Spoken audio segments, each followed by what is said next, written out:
Olá, eu sou o professor Rodrigo Belmonte e eu vim aqui para conversar com você sobre Direito Constitucional. E a aula de hoje, a aula número 2 da regravação do nosso curso de Direito Constitucional 2016, vai abordar justamente direitos individuais e coletivos.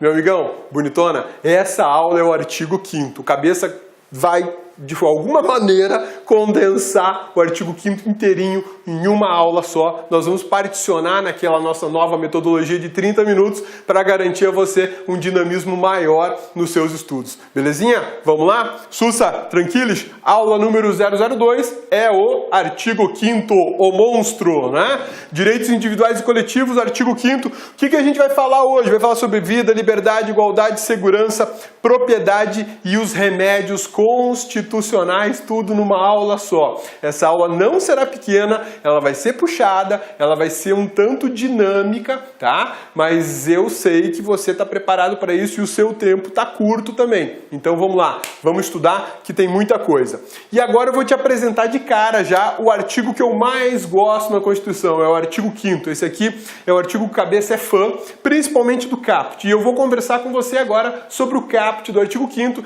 Talvez você já tenha lido isso aqui de diversas formas e diversas vezes. Eu vou procurar te passar informações importantíssimas sobre esse artigo. Aqui comigo. Todos são iguais perante a lei, sem distinção de qualquer natureza, garantindo-se aos brasileiros e aos estrangeiros residentes no país a inviolabilidade do direito à vida, à liberdade, à igualdade, à segurança e à propriedade nos termos seguintes. Isto aqui é o caput do artigo 5º. Você já deve ter lido isso em prova, já deve ter visto em aula, já viu na faculdade, já viu no cursinho, já leu na Constituição 5 milhões de vezes. Mas você sabe por que eu dei essas marcações aqui? Você sabe a quantidade de informação de direito constitucional que está dentro dessas poucas linhas? Meu amigão, se você sabe, eu fico muito feliz. Bonitona, se você sabe, eu também fico muito feliz. Nós vamos fazer uma revisão rápida. Agora, se você não sabe o tanto de informação que tem aqui, você vai passar a saber agora. Aqui, ó. Todos são iguais perante a lei. Vamos parar aqui já. Iguais. Quando a gente fala iguais dentro do direito constitucional, quando a gente fala iguais dentro do direito constitucional, eu tenho que ter em mente que existem dois tipos de igualdade. A igualdade formal e a igualdade material. A igualdade formal e a igualdade material. Nessa aula aqui a gente vai trabalhar exatamente a distinção de uma para a outra. O que eu quero te mostrar agora e te alertar é que quando fala iguais aqui, nós estamos falando da igualdade formal e da igualdade material. A ideia de igualdade formal, rapidinha e superficial, é a seguinte: todos são iguais perante a lei, ou seja, a lei foi feita para todo mundo. Não foi feita para um grupo ou para outro grupo. Os rigores da lei eu vou aplicar para todo mundo, os benefícios da lei eu tenho que aplicar para todo mundo. Essa é a ideia de igualdade formal. Ninguém pode escapar do império da lei no Estado republicano brasileiro. Isso é igualdade formal. Agora, quando eu olho para a igualdade material, aí é uma outra situação. Eu enxergo que existem diferenças entre homens e mulheres, crianças e idosos, negros e brancos, pardos e índios, nacionais e estrangeiros, e reconheço essa diferença, essa desigualdade, e procuro trabalhar constitucionalmente de uma maneira que eu alcance a igualdade para todos. Vou te dar um exemplo rápido, né?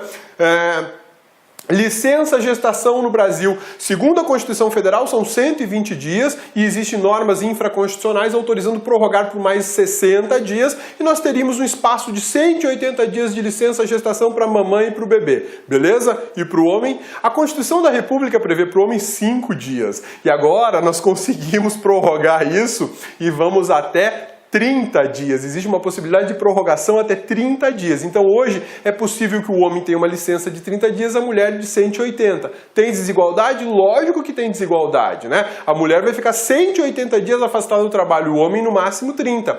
Por que isso? Porque a Constituição, o Poder Constituinte originário enxergou as diferenças, enxergou que a mulher passa por uma transformação diferente da transformação do homem. Por isso ela precisa de mais tempo, por isso a criança precisa de mais tempo de contato com a mãe do que o homem. Então, quando você der uma olhada aqui, quando você estudar iguais, lembre-se, dois tipos de igualdade, igualdade formal e igualdade material.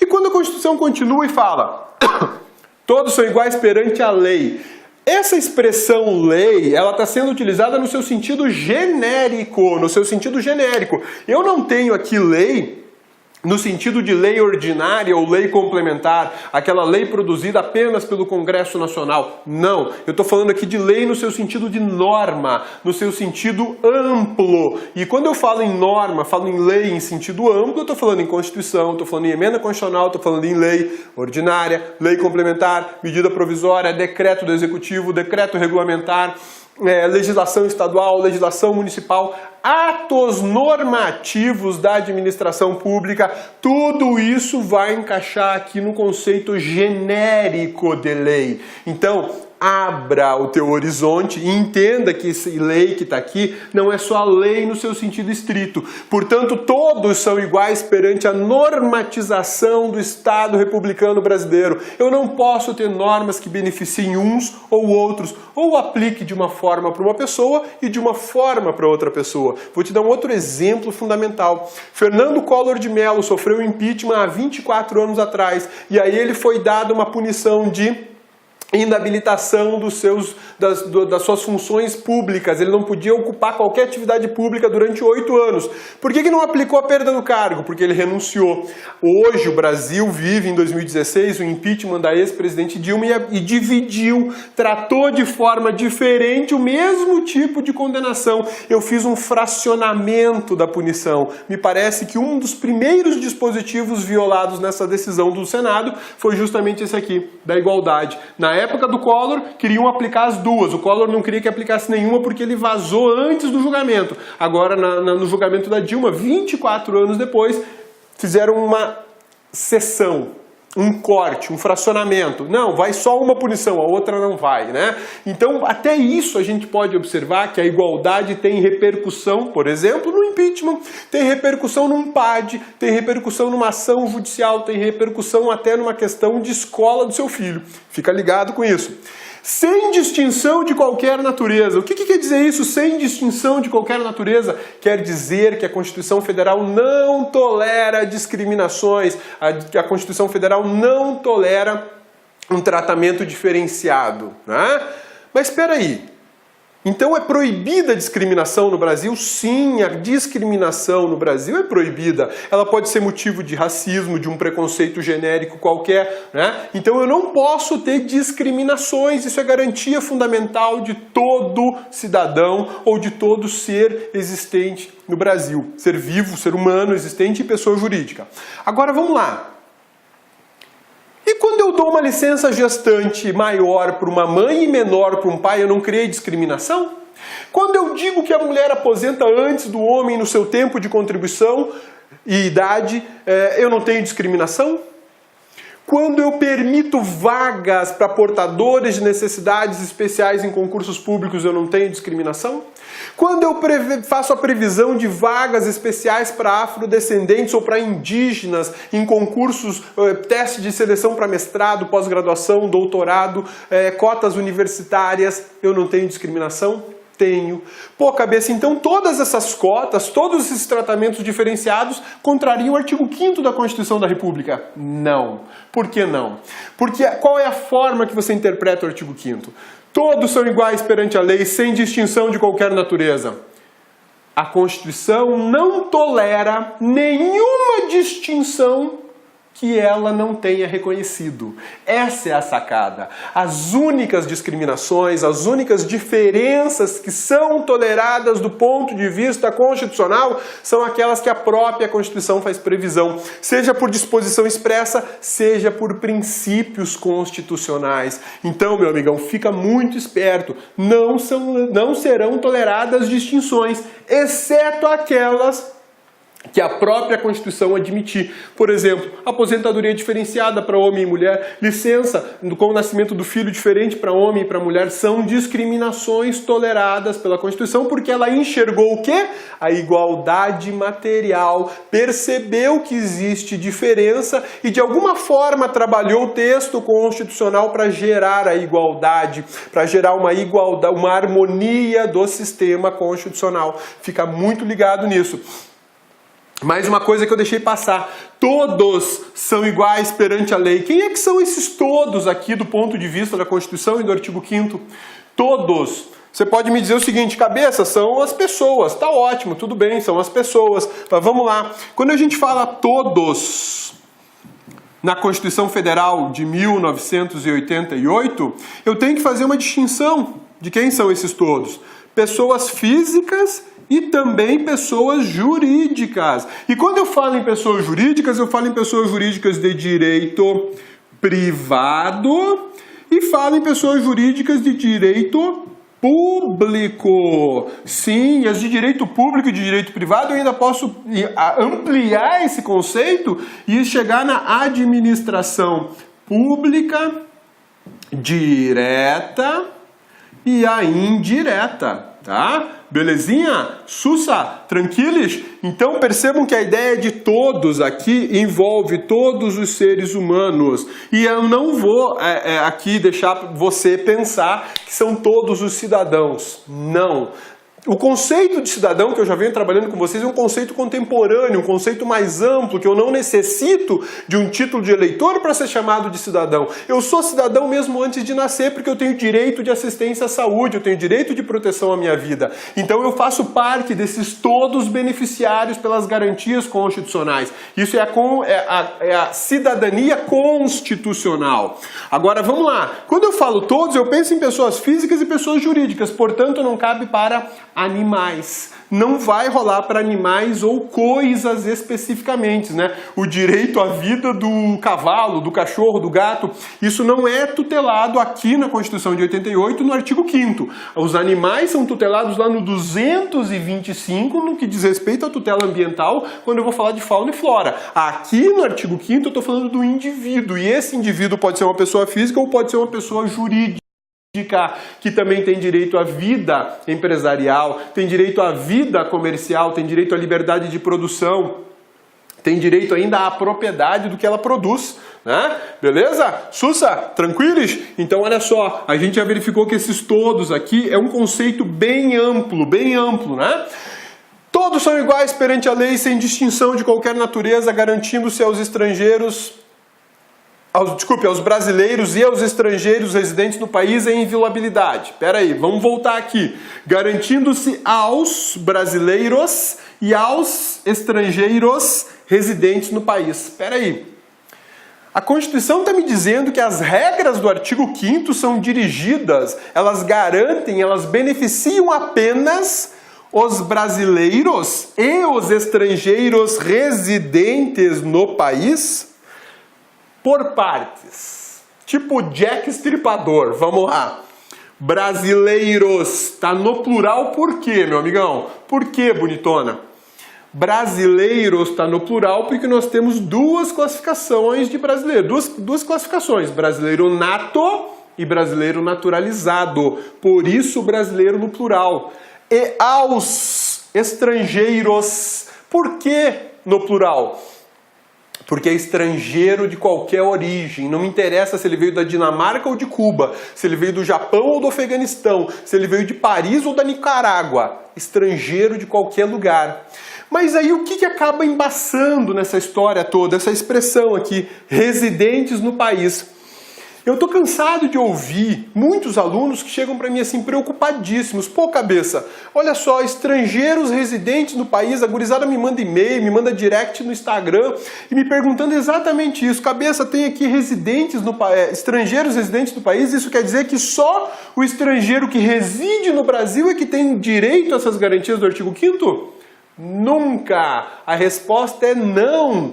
Todo e qualquer estrangeiro que esteja em território nacional é portador da grande maioria das regras do artigo 5º. Talvez uma ou outra em razão aí de uma questão vinculada, por exemplo, à ação popular que exige título de eleitor. Aí o estrangeiro não pode manusear, e está prevista no artigo 5º. Mas, de outro lado, o estrangeiro que veio participar das Olimpíadas no Brasil, eles tiveram direito à proteção da vida, da igualdade, da liberdade, da segurança, da propriedade.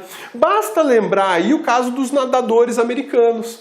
Não tem os malandrões lá dos Estados Unidos que quebraram lá um posto de gasolina, uma lanchonete no Rio de Janeiro e mentiram, e o que rolou lá, né? É uma mentirada, um crime. O que aconteceu? Eles tiveram a tutela da liberdade deles respeitada. Eles foram processados, a justiça observou o caso deles, deu as determinações e disse quando eles poderiam sair do Brasil.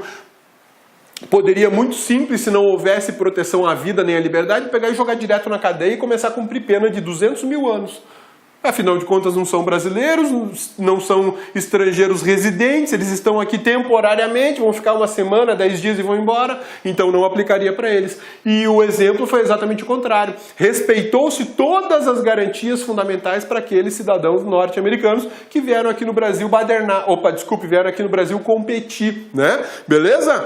Então, olha só, todos são iguais perante a lei, sem distinção de qualquer natureza, garantindo-se aos brasileiros nato e naturalizado, aos estrangeiros de qualquer origem, residentes no país, não, qualquer estrangeiro que esteja no Brasil. Essa ideia de residente, que o conceito é lá do Código Civil, local que eu escolho com ânimo definitivo de morar, não conta aqui. Pode fazer assim, ó, risca isso aqui, tá? Porque eu não vou entender que são só os estrangeiros no país.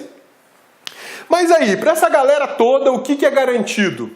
A inviolabilidade do direito à vida, à liberdade, à igualdade, à segurança e à propriedade. As aulas do artigo 5º, na verdade esta aula do artigo 5º foi toda organizada para trabalhar em módulos. Tudo que disser respeito à vida eu vou trabalhar numa sequência, tudo que disser respeito à liberdade eu trabalho na outra sequência, e assim vai até esgotar em propriedade. Mas o que eu quero discutir com vocês é o seguinte: inviolabilidade é aquilo que não é violável. Ok? Inviolabilidade é aquilo que não é violável, não tem como violar. Então, quando eu faço esse questionamento, ou melhor, faço essa afirmação, aquilo que não é possível violar, eu vou te perguntar: a inviolabilidade de alguma dessas garantias constitucionais da vida, da liberdade, da igualdade, da segurança e da propriedade são absolutas ou são relativas? Meu amigão, bonitona, antes de vocês me responderem, vocês têm que pensar o seguinte: se eu falar que é inviolável, não há possibilidade de violar a vida, a liberdade, a igualdade ou segurança, ou a propriedade. E se eu falar que ela é relativa, é uma inviolabilidade relativa, não é uma inviolabilidade absoluta, mas é uma inviolabilidade relativa, eu posso eliminar a vida, posso eliminar a liberdade, posso eliminar a igualdade, a segurança ou a propriedade. Cabeça, isso aí é absoluto, cabeça. A vida é o bem mais importante que tem no ser vivo, é a vida, e a Constituição diz que é inviolável, não tem conversa, cabeça. A liberdade acho que é relativa porque dá para aprender a figura, né? Igualdade, não sei, cabeça. Segurança é absoluta. E propriedade é absoluta também, cabeça, porque nós vivemos num país que é garantida livre iniciativa. Meu amigão, é o seguinte: inviolabilidade da vida, relativa. Liberdade, relativa. Igualdade, relativa. Segurança, relativa. Propriedade é a mais relativa de todas. Inviolabilidade da vida é relativa e, por determinação e autorização constitucional, o Estado pode, de forma oficial, matar uma pessoa. No Brasil existe pena de morte? Não, salvo em tempo de guerra declarada por crimes militares específicos previstos no Código Penal Militar. Aí eu posso condenar à morte. Ou seja, por exceção, uma situação de relatividade, eu eliminei a vida. Vou para um exemplo mais simples ainda, né? Embora ele seja mais simples porque não exige a questão de guerra, mas ele é mais chocante o que eu vou te falar. O Estado brasileiro permite matar criancinha. Exatamente, o Estado brasileiro autoriza um ser vivo matar uma criancinha que nem nasceu. O Estado brasileiro autoriza o aborto, né? Lá do Código Penal, salvo engano, o artigo 129 do Código Penal fala da autorização do aborto em caso de gravidez decorrente de estupro ou em caso de gravidez em que a mãe corra risco e possa morrer, né? E a solução seja retirar a criança ainda que ela não tenha condição de sobrevida. E o Supremo ainda falou do aborto por anencefalia, né? que é uma posição judicial do STF autorizando o aborto. Então o Estado brasileiro não trata a vida, que é o bem mais importante, como inviolabilidade absoluta, ela é relativa. A liberdade é a mesma coisa. Uma pessoa quando vai presa, ela perde a sua liberdade? Não. Ela tem suspensa a sua liberdade. Por que ela tem suspensa? Porque a perda seria definitiva e no Brasil não existe prisão perpétua, né? A igualdade ela é extremamente relativizada, porque eu tenho que trabalhar com a ideia de igualdade formal e material, justamente relativizar aquilo que eu encontro de diferenças para poder, no final das contas, produzir um denominador comum, um equalizador.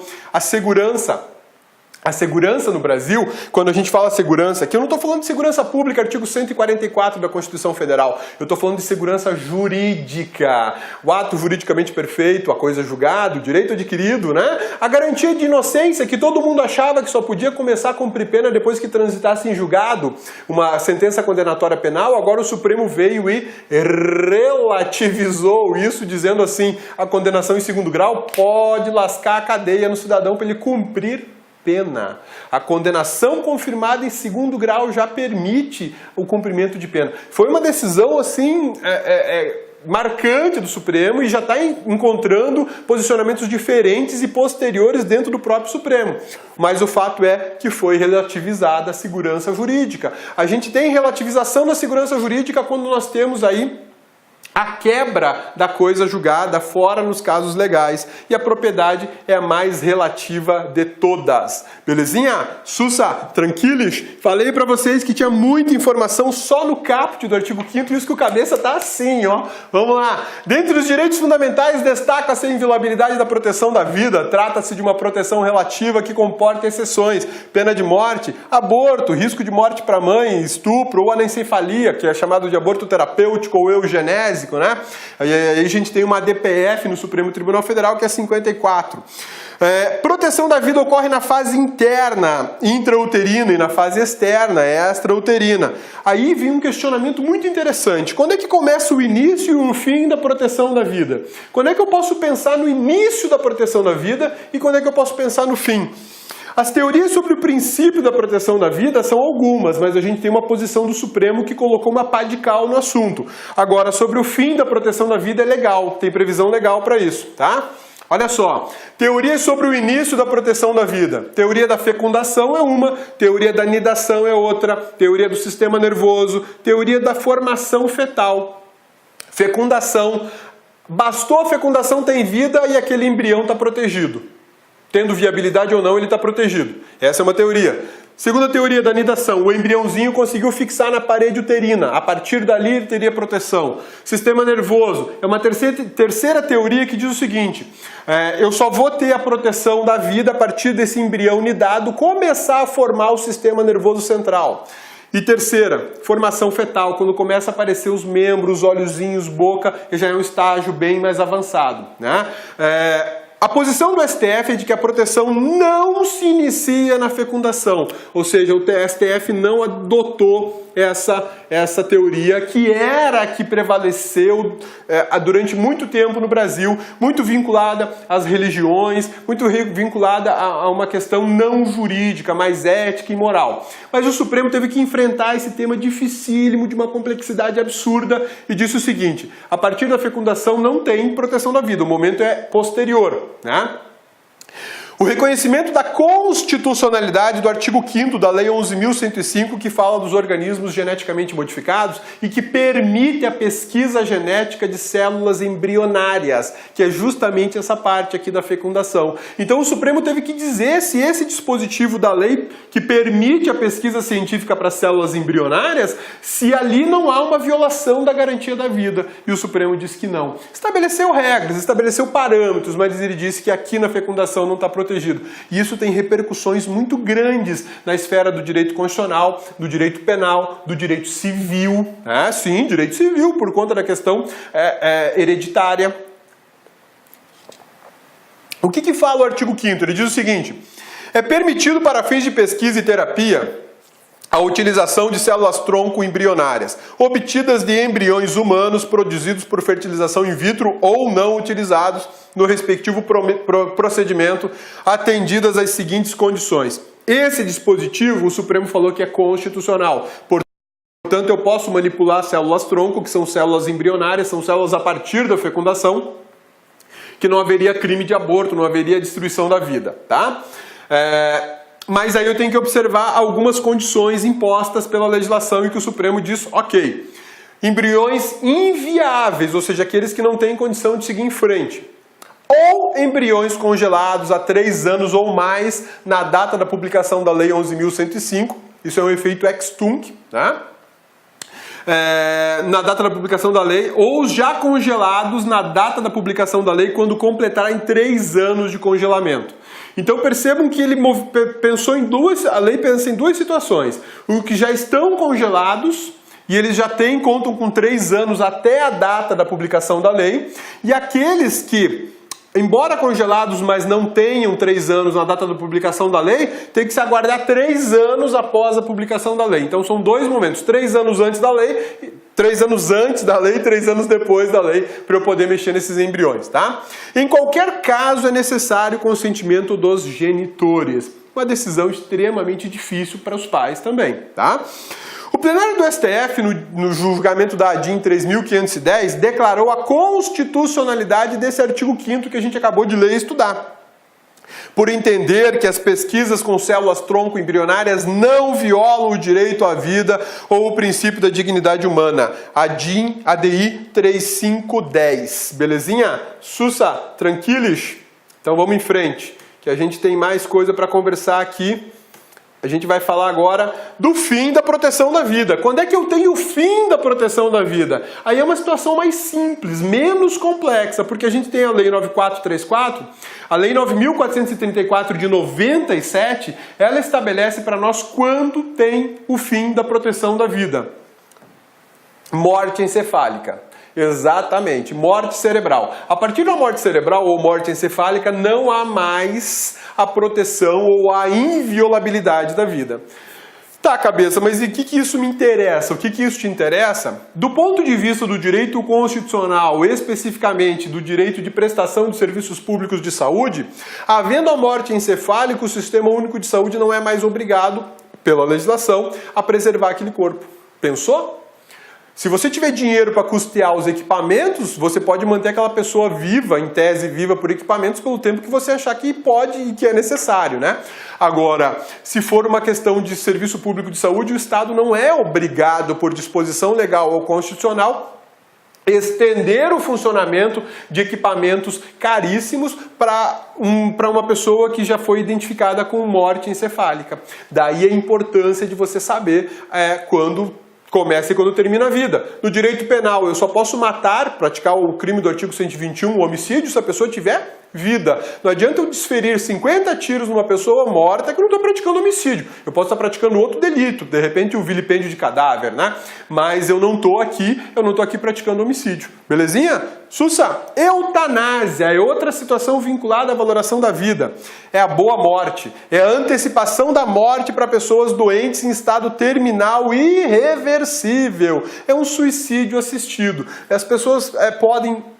No Brasil, não. No Brasil, eutanásia é crime, é homicídio, tá? Mas fora do Brasil, admite-se em algumas circunstâncias que a pessoa abrevie o seu sofrimento, por decisão dela ou da família, né? No Brasil é crime de homicídio ou de indução ou auxílio ao suicídio. Olha só, é permitida no Uruguai, alguns países europeus, como a Bélgica, também permite. A eutanásia é diferente da ortotanásia, que é uma outra forma de eliminação da vida, né? Para doentes terminais e irreversíveis, que visa a facilitação da morte com o uso de tratamentos paliativos. Isso é permitido no Brasil, inclusive regulado pelo Conselho Federal de Medicina. A ortotanásia é permitida no Brasil e, em tese, ela não ofende a garantia da vida. A eutanásia é proibida. Então fique esperto, fique ligado no seu concurso, não confunda uma com a outra, tá? Ela não visa a cura, ela visa o quê? Suavizar a morte. Ou seja, vou diminuir o sofrimento. Você vai morrer naturalmente, mas com menos sofrimento, tá? Difere da eutanásia, pois nessa hipótese não há fixação nem determinação para o fim da vida. Na ortotanásia eu só vou aliviar essa caminhada para a morte, ao passo que na eutanásia eu faço uma interrupção. Suspensão do tratamento curativo deve ser baseada em evidências técnicas, é diferente da eutanásia, que o paciente fala, eu quero morrer. Aqui na ortotanásia não, é um grupo de médicos que vai dizer, olha, não tem volta. Isso aí é questão de tempo. Para aliviar a dor dele, dá para fazer isso para ele sofrer menos. É a única coisa. São situações diferentes, tá bom? Beleza? Sussa? Tranquilos? Aspectos da proteção da vida, biológico e social. Isso tem caído muito em prova justamente para questionar a questão da vida nos seus diversos aspectos. Biológico, proteção da integridade física e psíquica, direito de nascer. Social, direito ao mínimo essencial para a vida digna, o direito de sobreviver. Então a gente tem uma vinculação aqui à dignidade da pessoa humana, a dignidade da pessoa humana, que é parte do fundamento da República Federativa do Brasil, previsto lá no artigo 1º da Constituição. Então, biológico, direito de nascer. Social, o direito de manter-se vivo e com dignidade, né? Vamos só fechar esse dispositivo aqui para a gente quebrar os nossos primeiros 30 minutinhos, que a gente vai falar de tortura um pouquinho. Eu falei para vocês que aquelas garantias não têm uma inviolabilidade absoluta. E agora eu vou te mostrar um exemplo dentro do artigo 5º de algo que é absoluto. A proteção contra a tortura, a vedação contra a tortura é absoluta no Brasil. Olha só, o artigo 5º, inciso 3 da Constituição prevê que ninguém será submetido à tortura nem a tratamento desumano ou degradante. Esse é um exemplo de um direito constitucional inviolável de forma absoluta. Apesar da proteção da vida sofrer restrições, sofrer exceções que o Estado pode eliminar a vida, dentro da proteção da vida decorre a proteção da integridade física, com o aspecto biológico. E quando eu falo da integridade física e psíquica, no aspecto biológico da proteção da vida, eu estou falando da negação, da proibição da tortura. E a tortura é terminantemente proibida no Brasil e não existe autorização legal para torturar, não existe exceção para torturar. Esse é um direito absoluto, é um direito fundamental absoluto de todo cidadão, na verdade de toda pessoa que se encontra em território brasileiro. Trata-se de direito fundamental absoluto e não existe exceção jurídica para essa proibição, ou seja, a proibição da vedação da tortura. A prática de tortura no Brasil é crime inafiançável e insuscetível de graça ou anistia, como está lá no artigo 5º, inciso 63. Belezinha? Sussa, tranquilos? Já a gente continua para falar mais do artigo 5º, meu amigão, bonitona. É só aquele intervalinho pequenininho para você ir lá tomar uma água, dar uma esticadinha, respirar e sentar com cinto de segurança, porque a aula hoje vai ser assim, ó, tá bom? Até daqui a pouco.